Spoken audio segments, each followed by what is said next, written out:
So one of the most common questions you find when asking and hanging around with geese is, how do you tell the males from the females? And well, there's some different vocalizations happening right there. So, and this is kind of across the board with most geese. I won't say all geese. Definitely with Sebastipoles. There are some general visual cues, and then a lot of it depends on age. But really, the best thing that you can do is DNA test them.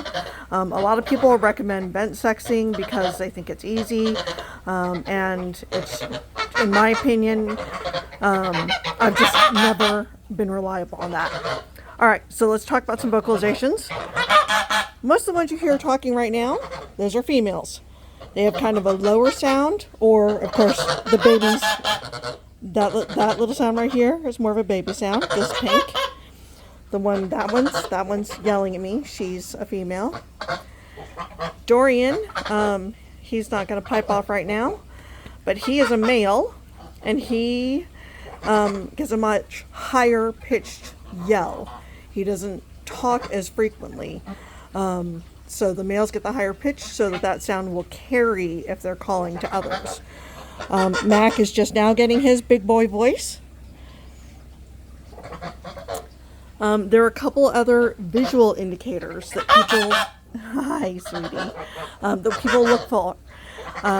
Generally yes sweetheart, generally people will say that the males have thicker necks, which, yes, may be true. That's Dorian. That's Dorian's voice. Severon, he has a thicker neck. Sure, Mac has a thicker neck, but my girls still have thick necks. They're not exactly like thin, petite girls. So that is just a sometimes indicator. And Milo's not here right now, but his, if you see previous videos of him, he had a very thin neck, but was a boy. But had a very thin, long neck. So, necks are kind of a misnomer.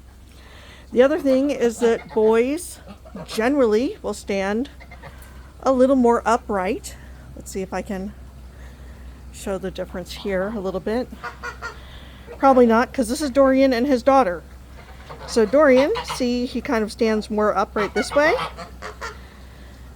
And generally speaking, hens will walk flatter like this. But that's Dorian's daughter.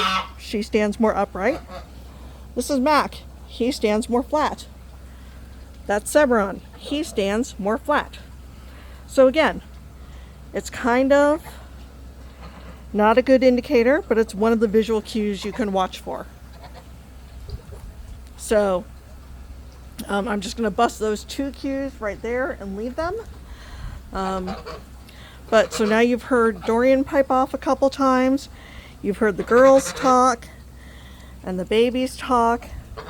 And if you learned the best way to know what sex your baby is to get a DNA test done on. And it's super, super easy. So what I do is I save the eggs if I can when they hatch, which means I'm having to watch very closely to see which bird goes to which egg.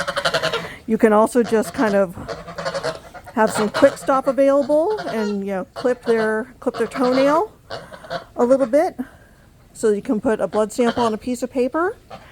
There are several labs across the country that do it. There's the Silky Lab, there's IQ Bird Testing. Those are the two that I know of. I know there's a third one and I can't remember the name of it right now. But there's a good female sound too. Burp, burp, burp. Hi Jessie. Burp, burp, burp.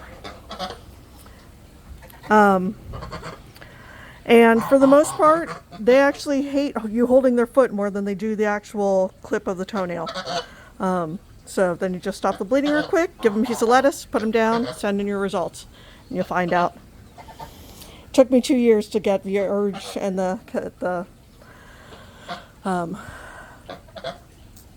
guts to actually do the testing on that, but I had to do it for a couple of my geese. And yeah, they hated us holding our foot more than anything else. And then once we gave them the lettuce, they forgot all about their little toes being touched. All right, have a good day, everybody. Hope this helps.